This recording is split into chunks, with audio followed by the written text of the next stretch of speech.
இந்த அதிர்ஷ்டம் அப்படிங்கிறது என்ன அப்படின்னு கேட்டிங்கன்னா, இந்த லாட்ரி இந்த வகையில் வரக்கூடிய திடீர் பணம், எதிர்பாராத பணம், நீங்கள் நினச்சதுக்கு மேலே வரக்கூடிய பணமெல்லாம் இதுக்குள்ளே வந்துடும். இதுதான் பணத்துக்கு உண்டான பாவங்கள், கிரக நிலைகள். இதில் கிரக சேர்க்கை என்ன அப்படின்னு பார்த்தீங்கன்னா,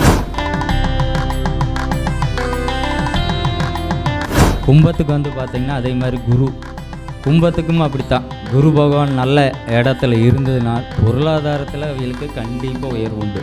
சரிங்களா? அதனோட தசா புத்தி அந்தரங்கங்கள் கோச்சார காலங்களில் கட்டாயம் அதுக்கு உண்டான பொருளாதாரம் உயர்வு உண்டு. சரிங்களா? மற்ற நேரத்தில் பொருளாதாரம் வராது அப்படிங்கிறதெல்லாம் வரும், நம்ம தேவைக்களவாக வரும். அடுத்ததாக பேச வர்றது பார்த்திங்கன்னா, ஏற்கனவே நம்முடைய பரணி அஸ்ட்ரோ வேல்டில் இதுலேயும் அகோரி அஸ்ட்ரோ டிவிலையும் பல லட்சக்கணக்கான வாடிக்கையாளர்களையும் நேயர்களையும் சந்தித்த நம்முடைய ஜிபி புக் சென்டர் கணேஷ் அவர்களை தான் நம்ம இன்றைக்கி மேடைக்கு வருக என நம்ம அன்போடு வரவேற்கிறோம். இப்போ அவர் இன்றைக்கி பேசக்கூடிய தலைப்பு அப்படின்னு பார்த்தோம்னா, எல்லாத்துக்கும் எடுத்த உடனே என்ன விஷயம், நினச்ச உடனே பணம் வரணும். கொடுத்து வச்சவனாட்ட நம்ம நினச்ச உடனே பணம் வரணும்னா, கொடுத்து வச்சு கொண்ட கூட நம்ம நினச்ச உடனே பணத்தை எடுக்க முடியல. அப்போ ஜோப்பில் இருந்தால் நம்ம நினச்ச நேரம் பணம் எடுத்துக்கலாம். இல்லை வீட்டில் பீரோவில் வச்சுருந்தாலும் வீட்டை பூட்டிகிட்டு போயிட்டால் பணம் எடுக்க முடியாது. அப்போ நினச்ச உடனே பணம் வரணும் அப்படின்னா கணேசை மட்டும்தான் பிடிக்கணும். ஏன்னா என்னால் முடியாது. ஆனால் நினச்ச உடனே நிச்சயம் உங்களுக்கு பணம் வரும் அப்படிங்கக்கூடிய சூட்சமத்தை நான் இங்கே சொல்கிறேன் அப்படின்னு சொல்கிறதுக்காக அழகாக கணேஷ் வந்திருக்காரு. கணேஷ் அவர்களை வருக உங்களுடைய கரவோசையோடு கைகளை தட்டி கணேஷ் அவர்களை வருக அன்போடு நம்ம வரவேற்கிறோம். கணேஷ், உங்களுக்கான ஒரு தருணம். நானும் நினச்ச உடனே பணம் வரணும் கணேஷ். அனைவருக்கும் வணக்கம். கேட்குதுங்களா?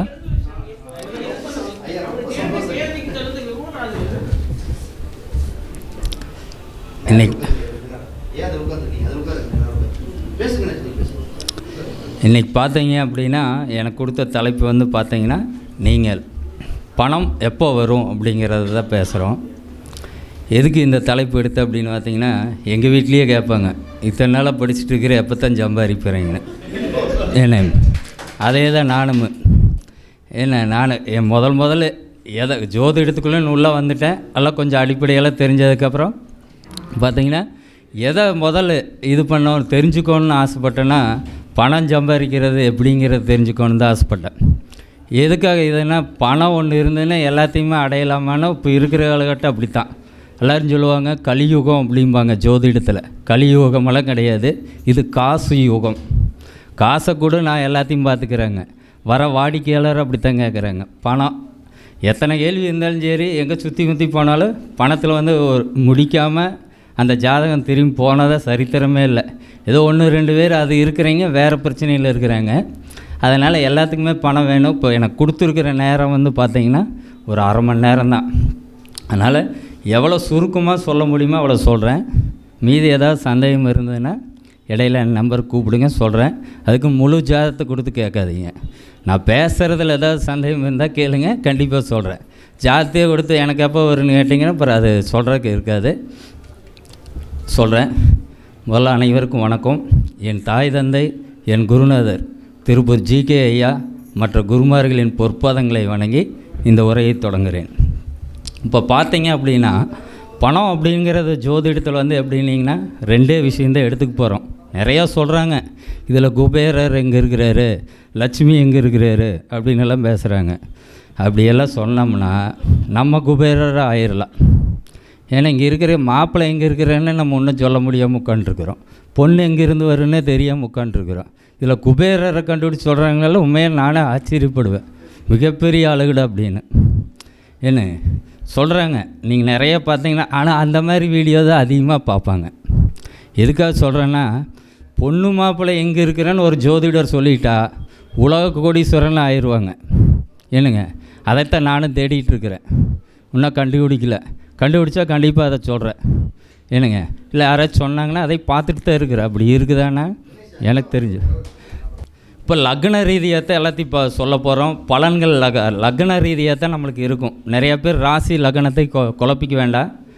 லக்னம் நீங்கள் பிறந்தது 12 லக்னத்தில் எந்த லக்னம் வேணால் இருக்கலாம். இதுக்கு சிம்பிள் என்ன ரூல் அப்படின்னு கேட்டிங்கன்னா, பணம் எப்போ வரும் அப்படிங்கிறது ஒன்று தெரிஞ்சுக்கலாம். எல்லாத்துக்கும் அன்றாடம் வரும். தேவைக்குண்டான பணத்தை வந்து நம்ம இதில் சொல்ல, நீங்கள் எதிர்பார்க்கக்கூடிய அதிக லெவலில் பணம் கிடைக்கிறது அது எப்போ வரும் அப்படிங்கிறத தான் இது இப்போ சொல்ல போகிறேன். ஒவ்வொரு லக்கணம் வேறையாக சொல்கிறேன். எதனா எழுதுறீங்களா எழுதிக்கிங்க, இல்லைன்னா மறுபடியும் இந்த வீடியோ பார்த்துக்குங்க. சரிங்களா? இப்போ மேச லக்னம் அப்படின்னிங்கன்னா பணத்துக்கு உண்டான முதல் காரகிரகம் என்னன்னு சொல்கிறேன், பாவம் என்னன்னு சொல்லிடுறேன். இதை வச்சுக்கிட்டிங்கனால உங்களுக்கு ஒரு ஐடியா தெரிஞ்சிடும். சரிங்களா? காரக கிரகங்கள் பணத்தை குறிக்குது அப்படின்னு சொன்னால் சுக்கிரன், சனி, குரு, இது மூணும் தான் பணத்துக்கு உண்டான காரக கிரகம். இது எப்படி சனி உள்ளே வருதுன்னு சொல்கிறேன். சுக்கிரன், குரு, சனி இதான் கிரகங்கள். பாவம் அப்படின்னு எடுத்துட்டிங்கன்னா 2ஆம் பாவம், 11ஆம் பாவம், இது பணத்துக்கு உண்டான பாவம். இதில் பணத்தில் அதிர்ஷ்டன்னு போகும். அதிர்ஷ்டன்னு போகுதுன்னா 5, 8. சரிங்களா? இந்த அதிர்ஷ்டம் அப்படிங்கிறது என்ன அப்படின்னு கேட்டிங்கன்னா, இந்த லாட்ரி இந்த வகையில் வரக்கூடிய திடீர் பணம், எதிர்பாராத பணம், நீங்கள் நினச்சதுக்கு மேலே வரக்கூடிய பணமெல்லாம் இதுக்குள்ளே வந்துடும். இதுதான் பணத்துக்கு உண்டான பாவங்கள், கிரக நிலைகள். இதில் கிரக சேர்க்கை என்ன அப்படின்னு பார்த்தீங்கன்னா, சனி குரு, சுக்கிரன் குரு, சுக்கிரன் சனி, இதெல்லாம் தான் கிரக சேர்க்கை. அப்படின்னா சனி கூட சுக்கிரன் இருந்தாலோ, சுக்கிரன் கூட சனி குரு இருந்தாலோ, குரு சுக்கிரன் இருந்தாலும் கிரக சேர்க்கையில் பணம் வரும். அப்படின்னா உங்கள் ஜாதகத்தில் இது எங்கேயோ ஒரு பக்கம் இருக்கட்டும். நல்ல பாவத்தில் இருந்தால் கஷ்டம் இல்லாமல் வரும் அப்படின்னு அர்த்தம். சரிங்களா? மறைவு பாவத்தில் இல்லை 6, 8, 12 இருந்தனா கொஞ்சம் சிரமப்பட வேண்டியது. பணம் வராதுன்னு கிடையாது, கொஞ்சம் சிரமப்படணும். எதிர்பார்த்தவளை கொஞ்சம் கம்மியாக வரும்னு அர்த்தம்.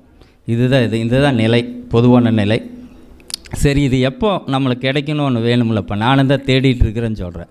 பணம் நம்மளுக்கு நினச்ச அளவுக்கு நம்ம ஒரு எய்ம் பண்ணியிருப்போம், அப்படியே எல்லாத்தையும் கொட்டுன்னு கொட்டிடுறது. புரியுதுங்களா? அதுக்கு உண்டான முயற்சி செய்யணும். அந்த நேரங்கள் பார்த்து கரெக்டாக நம்ம அதில் இருக்கணும். அப்போனா அதுக்கு என்னென்னா முயற்சியும் தகுதியும் வளர்த்திக்கிட்டே இருக்கணும் அந்த காலங்கள் வரைக்கும். அது ரொம்ப முக்கியம். சரி, இப்படி இருக்கிறவங்களுக்கெல்லாம் வந்து தானே சில பேர்த்துக்கு வரல. நானே அந்த ஜாதகத்தை பார்த்துருக்கிறேன், நிறைய இல்லை. ஆமாங்கிறது உண்மையாலுமே இல்லை. ஏன் இல்லை அப்படின்னா, எனக்கு தேவையில்லை, அதை பற்றி நான் முயற்சி பண்ணலைன்னு சொன்னவங்க தான் அதிகம். சரிங்களா? இப்படி இருந்தால் வருதுன்னு சொல்கிற, வராதுங்கிறதுக்கு என்ன காரணம்னா அவங்களுக்கு அது தேவையில்லை. எங்கிட்ட பணம் இருக்குது, சொத்து இருக்குது, வேறு எதையும் தேடுறாங்க, அதனால் இது பணத்தை கொடுக்கல, அந்த மாதிரி இருக்கும். அப்புறம் இந்த இடத்துல பார்த்தீங்க அப்படின்னா சனி குரு சேர்ந்தால் என்ன சொல்லுவோம் நம்ம? பிரம்மகத்தி தோஷம் அப்படிங்கிறோம். இங்கே தோஷம் கீதங்களுக்கெல்லாம் இல்லை, பணத்தை கொடுக்கும். மீதி உறவில் கை வைக்குதோ மற்றதெல்லாம் வருதுங்கிறது வரும். அதை ஜோதிடத்தை நல்லா ஒன்று தெரிஞ்சுக்குங்க. எங்கே ஒரு நன்மைன்னு ஒன்று வந்ததுன்னா அதுக்கு கண்டிப்பாக ஒரு தீமைன்னு ஏதோ ஒரு இடத்துல ஒன்று கொடுக்கும். யோகம்னு ஒன்று இருந்தால் அவயோகம்னு ஒன்று இருக்கும், அவயோகம்னு இருந்தால் யோகம்னு இருக்கும். இல்லைன்னா நம்ம அந்த கெட்டதை பார்த்து பழகிட்டோம், பெருசாக அதையவே உள்ளே ஃபோக்கஸ் பண்ணங்காட்டி நம்மளுக்கு அந்த யோகங்களெல்லாம் தெரியாமல் போயிடுது. புரியுதுங்களா? எல்லா ஜாதகம் இப்போ நம்மளாம் இருக்கிறோம், இங்கே உட்கார்றோம், வாழ்கிறோம், பிடிக்கிறனாலே நம்ம ஜாதகம் யோகமாக இருந்தால் தான் நம்மளாம் இங்கே வந்து உட்காண்ட்ருப்போம். நம்ம என்ன நினச்சிட்டா பணத்தை மட்டும்தான் ஃபோக்கஸ் பண்ணுறங்காட்டி நம்ம ஜாதகம் யோகம் இல்லை அப்படின்னால இல்லை. எல்லாம் இப்போ உயிர் வாழ்கிறனாலே யோகமாக இருக்கணும், இல்லைனாலும் யாரும் இருக்க மாட்டோம். முதல்ல அதுக்கே யோகம் வேணும். எல்லா ஜாதகமும் யோகம்தான். ஆனால் அது எங்கே என்ன ஏதுங்கிறது கண்டுபிடிக்கிறது தான் நம்மளுக்கு சூட்சமாக இருக்குது. சரிங்களா? இது வந்து ஒவ்வொரு பாவத்துக்கும் இதுதான் வந்து அடிப்படை விதிகள். இதில் யாருக்காவது சந்தேகம் இருக்குதா? இல்லை. சரிங்களா? அடுத்தது போகலாம். இப்போ 12 லக்னத்து வரையாக சொல்கிறேன். லக்னம் தான் கணக்கு. இது எந்த இடத்துல வேணாலும் இருக்கலாம். 12 பாவத்தில் உங்கள் லக்னத்திலேருந்து நான் சொல்கிற அமைப்பு தொடர்பு அப்படிங்கிறதுக்கு என்னென்னு சொல்லிடுறேன். அதை சொல்லிடுறேன். 2 கிரகங்கள் சேர்ந்து இருக்கலாம். இந்த அதிபதியோ இந்த சொல்லக்கூடிய பொருளாதார கிரகங்களோ சேர்ந்து இருக்கலாம். இல்லைன்னா இந்த பாவத்தில் வந்து இந்த அதிபதிகள் சேர்ந்து இருக்கலாம். இதுதான் கணக்கு. நட்சத்திரத்தில் இருக்கலாம், இல்லைன்னா சேர்க்கை இருக்கலாம், இல்லைன்னா பார்வையில் இருக்கலாம். இதான் உண்டு. வக்ரமாக இருக்குது அப்படின்னு சொன்னால் தாமதப்படும், கடைசியில் தான் கிடைக்கும். சரிங்களா? 2 கிரக சேர்க்கையில் வக்ரமாக இருந்ததுன்னா தாமதமாக கிடைக்கும். கிடைக்காமல் போகாதனால இல்லை, தாமதமாக கிடைக்கும். ஒன்றா 2ம் வக்ரமாக இருக்கணும், இல்லைன்னா 2மே வக்ரம் இல்லாமல் இருக்கணும். இதுதான் இது எப்போ கிடைக்கும் அப்படின்னு கேட்டிங்கன்னா, அந்தரம், புத்தி, தசா. இதுன்னு இப்படி ரிவர்ஸில் சொல்கிறேன்னு நினைக்காதீங்க. சில பேர்த்துக்கு இந்த திசையே வராது எனக்கு, இல்லைன்னா 90 வயசில் வரும்னு கேள்வி வரும். ஏன்னா இதெல்லாம் சொல்லிடுறேன், இப்படித்தான் கேள்வி கேட்பாங்க நம்மளைய. சரிங்களா? எப்படியா இருந்தாலும் அந்தரம் வந்துடும், எந்த திசையாக இருந்தாலும் புத்தியும் வராமல் போகாது. சரிங்களா? திசை வருந்தாலும் சரி, புத்தி அந்தரம் திசை இது எப்போ வருதோ அப்போ பாருங்கள். ரெண்டாவது கோச்சாரங்களில் பாருங்கள் தொடர்பாகுதான்னு பாருங்கள். இந்த 2 கிரகம் எங்கே வேணாலும் தொடர்பாகட்டும், 8 ஆகட்டும், 12 ஆகட்டும், 6 ஆகட்டும், அந்த காலங்களில் நீங்கள் அப்படியே பார்த்துட்டே வாங்க.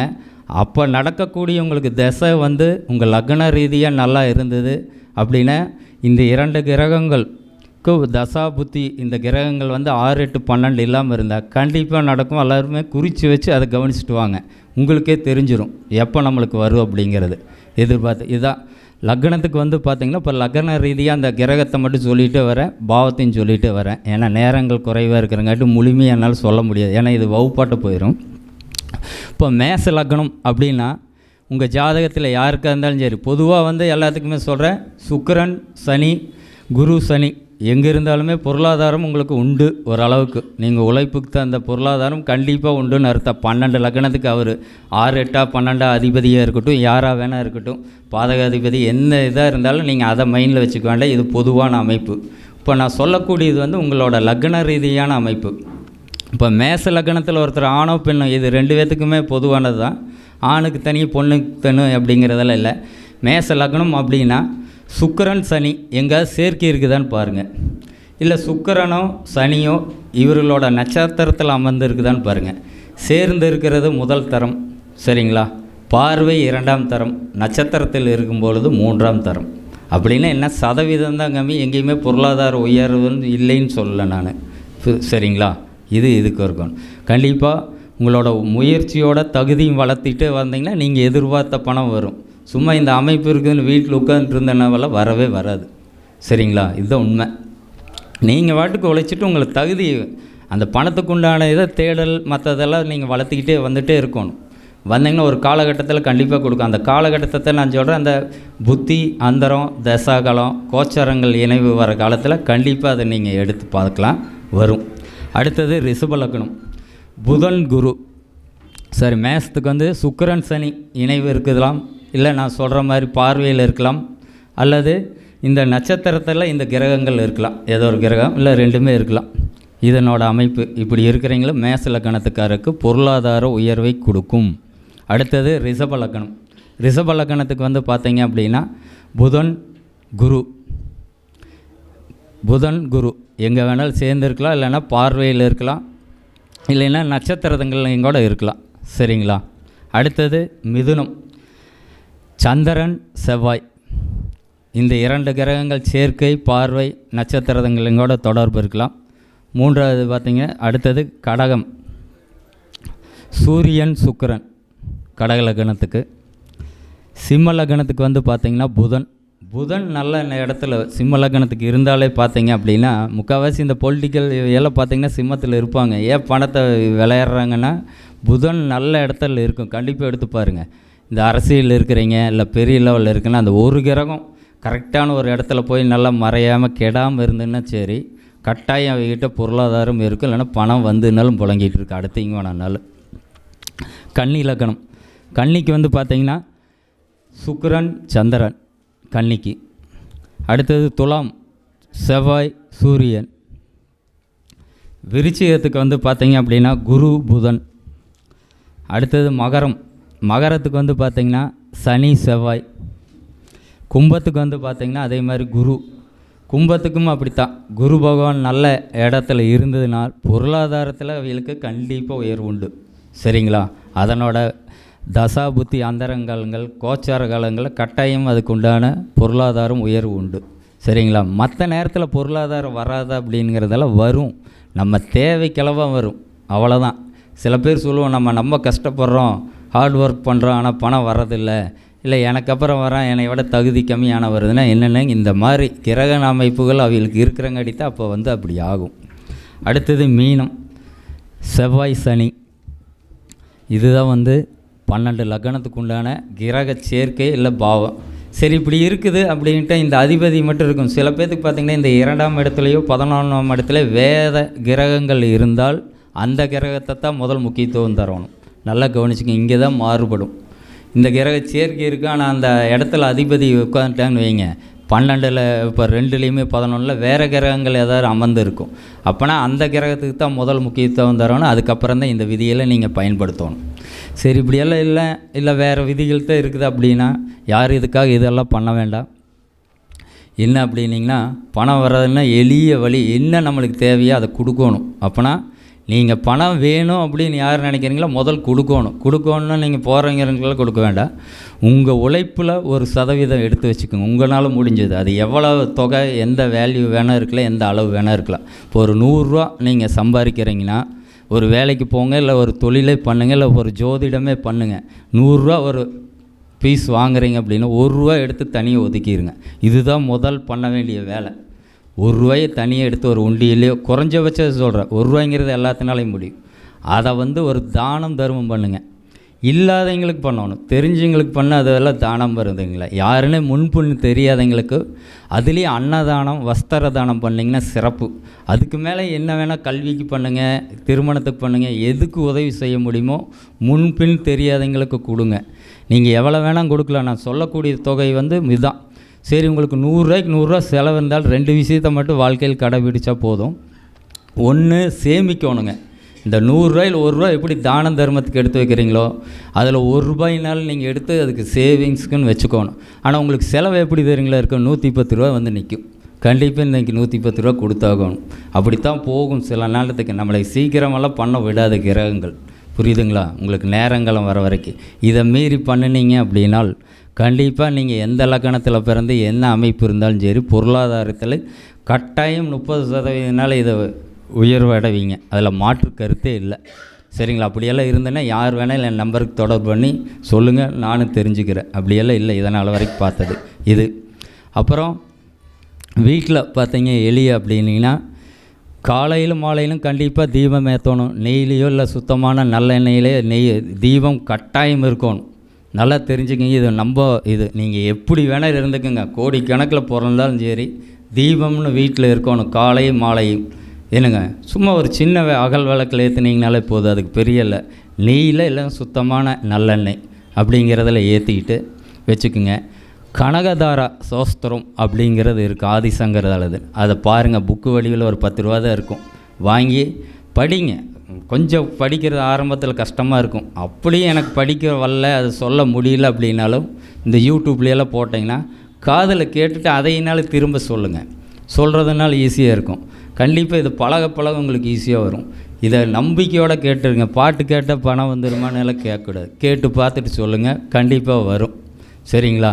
ஏன்னா நம்ம முன்னோர்கள் டைம் பாஸ்க்கு நம்மளை மாதிரி போன வரங்கிறதுக்காக எதையோ ஒன்று பாடி வச்சுட்டோ சொல்லி வச்சுட்டு எல்லாம் போகல. அப்படி பண்ணுறேன்னா அவங்க எத்தனையோ வேலை பண்ணிட்டு போவாங்க. புரியுதுங்களா? அப்படியெல்லாம் கிடையாது. நம்ம எங்கே தோத்துறோம் அப்படின்னா அவன் நம்பிக்கையில் தான் தோத்துறோம். கோயிலுக்கு போனால் வருமே, பாட்டு பாடினா வருமா, அப்படித்தான் கேட்குறானுங்க. போய் பார்த்துட்டு யாரும் சொல்கிறதில்ல. அவர் போனே ஆகிரு அப்படிங்கிறாங்க. போய் டாக்டர்கிட்ட ஒரு மாத்திரை சாப்பிட்டோன்னே நல்லாயிருமான்னு கேட்டு பாருங்க, ஒரு ஆளும் கேட்க மாட்டான். அதை பண்ணுவேன். நம்மக்கிட்ட 6 மாதம் ஆகும் இல்லை இரு அப்படின்னா வந்தால் வெளியில் வரக்குள்ளே அதை நடக்கும்னு பார்க்குறாங்க. அதுதான் எப்படி நம்மளால் முடியல. அது தெரிஞ்சால் நானே பழகிக்கிறேன். வந்தால் வெளியில் ஆஃபீஸ் விட்டு வெளியில் போனால் அது நடந்துடணும்னு பார்க்குறாங்க. அப்படியே தாண்டி கொஞ்சம் தூரம் போயிட்டாங்கன்னு ஒன்றொருத்தர்கிட்ட போயிடுறாங்க. இப்படித்தான் போவாங்க. என்னங்க, வர கேஸெல்லாம் எங்கே அங்கே போனால் இங்கே போனால் ஒருத்தரையும் நம்பலை நீ. அதுதான் உண்மை. புரியுதுங்களா? ஒருத்தரையும் நம்மளை உன்னையும் நம்ப போகிறதில்ல. உன்னையும் அடுத்தது எங்கேயோ தான் போக போகிறேன். அவர் தான் சொல்லுவேன். உங்களுக்கு என்றைக்கு நம்பிக்கை வருதோ அன்றைக்கி கண்டிப்பாக நடக்குன்னு தான் சொல்லுவேன் கடைசியாக. புரியுதுங்களா? இது எதுக்கு சொல்கிறேன்னா, நிறைய பேர் சுற்றிட்டு இருக்கிறாங்க. டைம் வேஸ்ட் பண்ண வேண்டாம், பணம் வேஸ்ட் பண்ண. இந்த காலகட்டம் நேரத்தையும் பணத்தையும் நம்ம கரெக்டாக கையாண்டாலே வாழ்க்கை தரத்தை முன்னேற்றி போகலாம். இதை மாதிரி எளிமையாக இதை மட்டும் பண்ணிகிட்டு இருந்தீங்கனாலே போதும். இந்த வாய்ப்பை கொடுத்த ஐயா பரண் பேர் ஐயா அவர்களுக்கும் சரவணபவ ஜோதிட நிர்வாகிகளுக்கும் நெஞ்சார்ந்த நன்றியை சொல்கிறேன். நன்றி, வணக்கம்.